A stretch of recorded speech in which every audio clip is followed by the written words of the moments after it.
all one in Messiah Yeshua. This verse speaks to our identity. How do you identify yourself? Do you focus on your ethnicity, your vocational status, whether you're a man or woman? Paul's not discounting those realities. What he's saying is, I need you to focus on identifying with Christ, that we're members in his body, his kingdom. So today I want to talk about Read the Label. It has to do with Black History Month, so reading the label is going to be very important. Labels are very powerful. The power of a label comes from the associations made with it. It's another word for brand. Our world is full of labels. They're on the clothes we wear, and the words we use, on the foods we eat. What we need to know is if it's only style or if the substance lives up to the manufacturer's claims. For example, did you know there are 8 common food additives approved in the United States that are prohibited, banned in parts of Europe? The brand may be the same, but the ingredients are different. They're found in milk, meat, pork, chicken, turkey, baked goods, soda pop, although we don't say soda pop, but pop, packaged goods and cereals, fresh bread, frozen bread. Reading the label helps determine which is more authentic and healthier. Speaking of labels, one popular one is the label Christian. Now, I don't typically identify myself as a Christian, and the reason is it's become an ambiguous label or brand. Most Christians, and here's what I mean by that, most Christians are followers of the cardinal doctrines of the Orthodox Christian faith, which were developed really more so about 325 AD. This includes the creeds, denominational doctrines, and man-made electives that are elevated to scriptural status. That's not what I mean when I use the word Christian.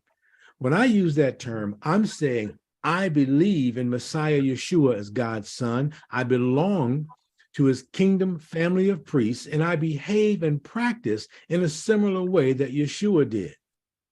That's what the people thought and believed who called them Christians first in Acts chapter 11, verse 26, when they were in Antioch. But you ask, isn't that what all Christians do? Read the label.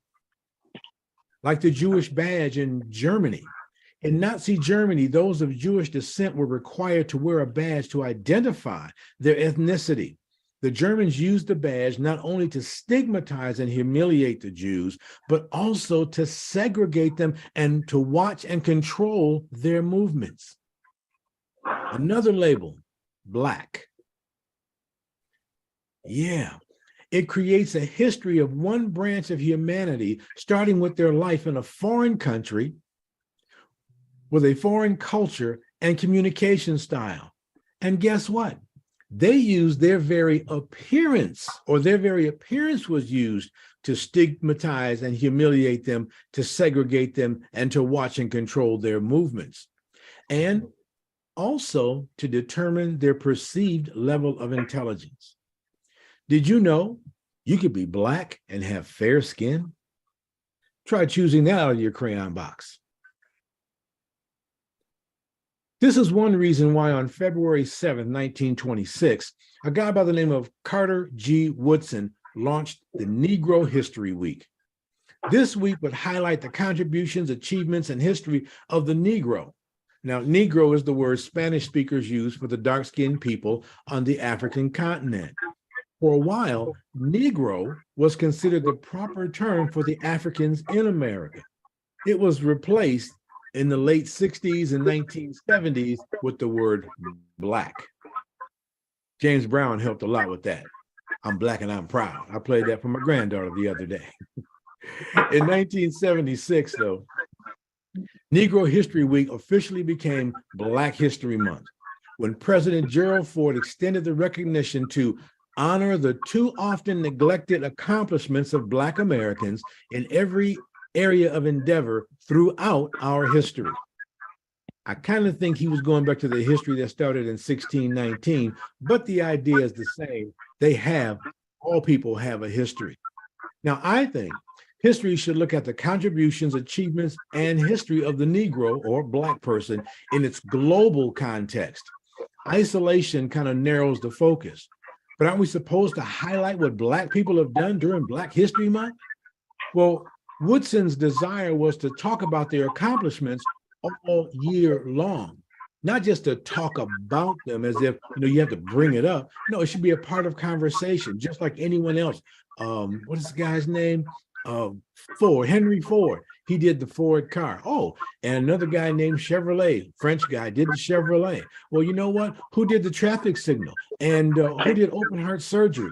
Just bring everybody into the place in history where they belong. Everyone. People from every nation, tribe, and language. Why? Why should we do this? Why not just focus on this one group? Well, let's start in the beginning with a guy named Adam. In Genesis 2:7, we find that Yahweh God forms man, and the Hebrew word for man is actually Adam, and it means red. He formed him from the dust of the ground. Ground is the word Adamah, which means red ground or red clay. And then Yahweh breathed into his nostrils the breath of life. And so so Adam became a living being. 10 generations later, Noah enters the scene. Yahweh saw that the evil of humans with the help of fallen angels was so great on the earth, and that every intent of the thoughts of his heart was only evil continually. We see that in Genesis 6:5. So Yahweh, with the exception of Noah, his wife, their 3 sons, and their wives, with great sorrow, judged every human with a global flood. After the flood was over, the ark Yahweh instructed Yahweh to build rested in the mountains of Ararat. Sometimes your Bible may say Mount Ararat. That's northeast of Mesopotamia. At this time, there are only 8 living human beings on the earth and lots of animals. But Yahweh tells them to be fruitful, multiply, and repopulate the earth. This is more for Noah's sons, Shem, Ham, and Japheth, rather than 600-year-old Noah, okay? So in Genesis 9, around verse 18, it says, now the sons of Noah who went out of the ark were Shem and Ham and Japheth. And Ham was the father of Canaan. These 3 were the sons of Noah, and from these the whole earth was scattered abroad. This was another way of saying this is how humanity was repopulated. As the family of 8 came out of the mountains of Ararat, they settled in a place called that we now know as Mesopotamia, which means between rivers, and it's referring to the Tigris and Euphrates rivers. After much time passed, we don't know how much, but it was a lot, the human population was really growing. Then in Genesis 10, it talks about the descendants of Japheth, Ham, and Shem.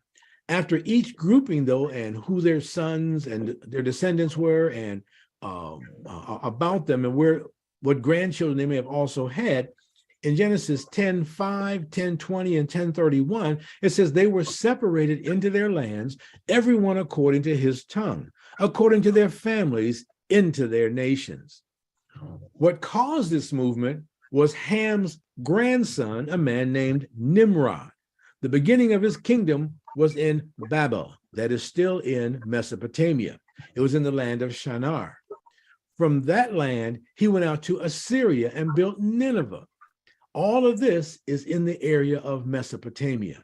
In Genesis 11, we learn the people, that is, the descendants of Shem, Ham, and Japheth, against Yahweh's instructions to spread out over the whole earth, decided we're going to build another city and we're going to build a tower that will reach all the way up to God.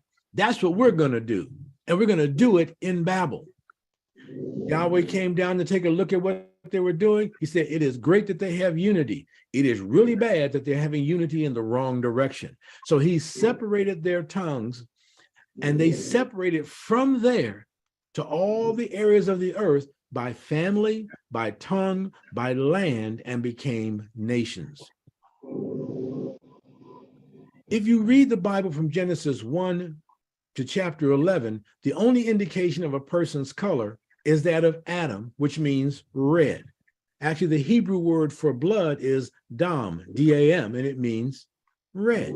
Adam means first blood, and he came from the Adamah, which is the ground, the red clay. So he's got a reddish, brownish tone to himself. So it's reasonable to say that the first people were shades, not Adam, but the ones they generated were varying shades of reddish brown. They could go from dark to light. But people weren't identified by their color, but by family or land of origin. In Genesis 11:28, we read that Haran died in the presence of Terah, his father, in the land of his birth, of the Chaldeans. They were going to go to Canaan, but he died. Now notice, places, Canaan. Later on, we're going to find out about a place named Haran. Is in southern Mesopotamia. Haran is named after Abram's brother, Haran, the one that we said just died. And that's in northern Mesopotamia. Canaan is named after Noah's grandson, Canaan. And it's next to the Mediterranean Sea. Chaldeans refers to a family of people. I'm mentioning all this because when we read the Bible, we sometimes look for certain things that it never intended to answer. What we need to do is allow the Bible to speak to us. And then when we understand what it's saying and what it means by what it says, it helps us to be able to understand questions that we may have. In Genesis 12, verse 10, it talks about a famine in the land of Canaan. So Abram went down to Egypt to sojourn there, for the famine was severe in the land. Well, the real name for Egypt, because that's the Greek name, its Hebrew name is Mitzrayim. Why do I always mention that? Because it's named after Ham's son, Mitzrayim. He founded it. It could not exist before he got there. One more. Isaiah 36 tells us about a king named Sennacherib. He's the king of Assyria. And he sends some representatives to King Hezekiah in Judah. And he says, I'm going to warn you about trying to use Egypt to come against me. His representatives, when they got there, they were asked, listen, can you speak in Aramaic, the language of the Syrian or the Mesopotamian people, and not in Judean, the people here, because we can understand that. And we don't want them to know what you're telling us. Of course, they didn't go along with that. They spoke in their language, but it shows that people from different lands had different languages. Remember, they were building that tower and God separated their languages. So they got different languages. And I won't go in this episode about how genetics works on a high level, but I am going to make mention of it in part 2 of this and how that happens. But people were identified by their family language or nation. Does this mean the Bible is colorblind? Remember, the Bible wasn't written with the 21st century person in mind directly. It was written to the people to whom it was written to, the Hebrews in a Hebrew land and a Hebrew culture speaking the Hebrew language. So then, is the Bible relevant for today? Absolutely. But it's like if you read a book that was written in German and translated into English, or a book that was written in Spanish and translated to English. You must understand what was written, what was meant by what was written, and how did the initial audience respond to that before you can make an application. The Bible is just like that. We have to understand what it says, what it means by what it says, but the original people, how they responded to what was said, so we can make a proper application for our time and our location. Does the Bible agree with whitewashing of biblical characters? No, it does not. It's not colorblind, and it doesn't think that the characters should be whitewashed.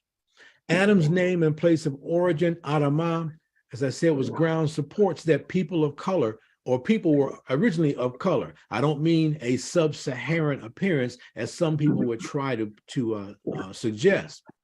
The fact that Noah's descendants, after they came out of Mount Ararat, they settled in Mesopotamia. If you go over to Iraq, Baghdad, and Iran right now, those people will have a similar color appearance as those did back in Abram's day. They were people of color. That means people of color are all throughout Scripture. God says, I don't have to make a big point about it because that's just the way it is. Well, who knew that? The people to whom it was written. We have to learn that that's what it referred to. I'm going to reference times where a person's color is mentioned and note where it's assumed but not confirmed. Like Numbers 12:1.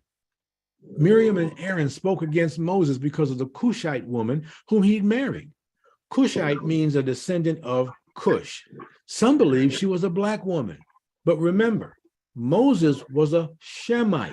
We say Semite, but a Shemite, a descendant of Shem, Cush's father, Ham.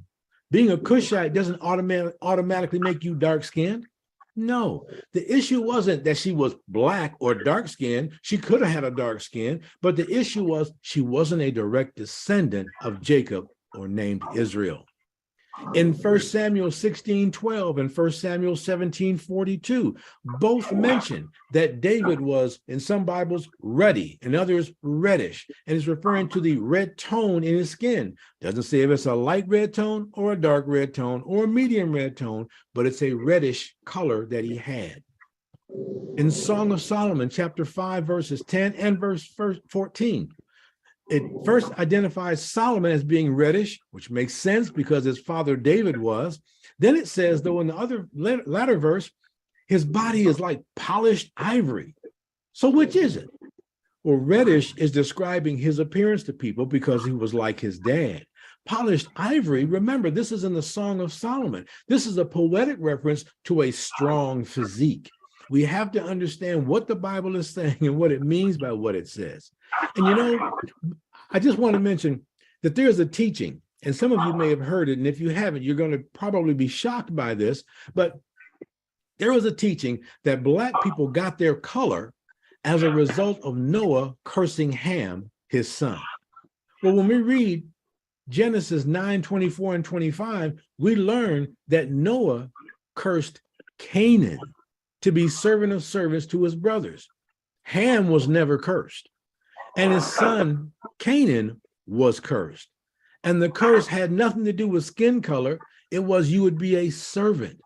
So be careful when people try to use the Bible to support something the Bible never says and definitely doesn't mean. Also, another thing, some people try to make Yeshua black and they use Revelation 1:14. I remember in middle school, we called it junior high then, that this man said Jesus was black. It says so in the book of Revelation. He took us there and said his head and his hair were white like wool, like snow. Hair, white like wool, like lamb's wool. We said, oh my goodness, he was black. Then you read it, and you know, reading is fundamental. His head and his hair were white like white wool, like snow. Hair white like wool isn't referring to its texture, but its color. And by the way, it does say his head and his hair were white. So is it telling us that Yeshua was white? No, we have to read the Bible and not read into it, but let it read to us. This is the description of a vision that John had. Yeshua had a Galilean mother, which would suggest he looked like a northern Israeli at the time from Galilee. So no fair skin, no blue eyes, and no narrow nose, and no Greek clothing either. So let's get back to this Black History thing. What is the purpose behind the original Black History Week and now month?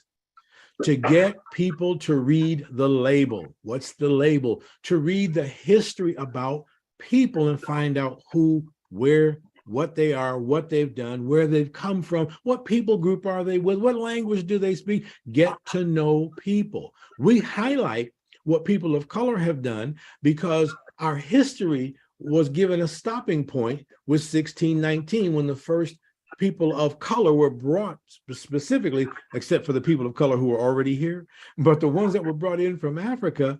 And we were told this is when our history began, when it didn't. But you know what? We don't even know what a lot of those people did. All people bear the image of God. And while we can't always control what they think of us and how they may act toward us, that doesn't change the ingredients Yah put inside of us. Just because the packaging may vary from light to dark to in between and all of that, we shouldn't use that to define ourselves. Your color does not define you. We give too much power to them, whoever them is. And yes, sometimes them did put this into law. But again, don't let that change what the label the Creator has put on each one of us. If a person has a black parent and a white parent, we call them what? Black, regardless of their skin tone. Same with a black and a Chinese parent. What do you say? Oh, they're a Blasian, black Asian. As a matter of fact, if you had an African grandparent in your bloodline back in 1822, you were considered black. In 1910, they said, you know what? If you have one great grandparent that's black in your family or from Africa in your family, you're black. And then they said in 1930, if you have any African blood in you, you are black. Really, people? Sadly, the people who were controlling the making of the laws did that. That's one reason why I think it's so important that our young people learn how to function in our government and with the laws and rules of society and get involved with that. But you know, it's pretty funny to say that, you know, any one drop of blood from an African makes you an African American. Why? Because when you read Acts 17:26, you discover that he, the Creator, our God, made from one blood or person every nation of men to dwell on all the surface of the earth. We need to remind them by what comes out of us when they put the squeeze on. Like Yeshua said, look at the works or the things that we produce. Like the first patent holder. These are all people of color. Thomas Jennings, the first astronaut to fly in space or colored, a person of color, Guillaume Bluford, or the first space shuttle commander, Frederick Gregory, the first male North Pole person to reach the North Pole, Matthew Henson, first female of color, Barbara Hillary. The first female dental surgeon was a woman by the name of Ida Gray Nelson Rollins, and that was in 1890. First Black-owned television station, WGPR, right here in the Motor City of Detroit. There were the Tuskegee Airmen you may have heard about, the Red Tails, and also the Navy's Golden 13. If you haven't heard about them, you want to look them up. But there's so many more things that people of color have accomplished, and if you don't read the labels to find out what people have done, you miss it. And the reason I mention all people, because they say if you have one drop of blood that makes you African, well, we had a former president, Barack Obama. And his father was from Africa, his mother was from America, and she was considered a white person. So he's really 50-50, but they will still try to call him black. Well, what happens to the other side of his ancestry? We're mixing things up or confusing things that God says should not be an issue. We should distinguish the gifts, talents, and abilities that we use to make significant and substantial contributions to humanity. What distinguishes us? Our language, our land, our family, our nation, not just the color of our skin. We're going to look more at that also when we get into part 2 of this. These things shouldn't be discounted, but we should just realize that's not what identifies us. So even if others do, don't let those be your marching orders. And avoid giving in to reverse supremacy beliefs. There are white supremacists, and there are also black supremacists. I'm pretty sure there's some for every other ethnic group out there. Don't get into this people group is better than that people group. That's like saying the iPhone is better than Samsung. It's not about being better. They have differences for a reason. But just below the surface, or should I say interface, they function the same. Read the label, and you'll see there's neither Jew nor Greek, male nor female, bond or free, but we are uniquely made and harmoniously complementary in the body of Christ.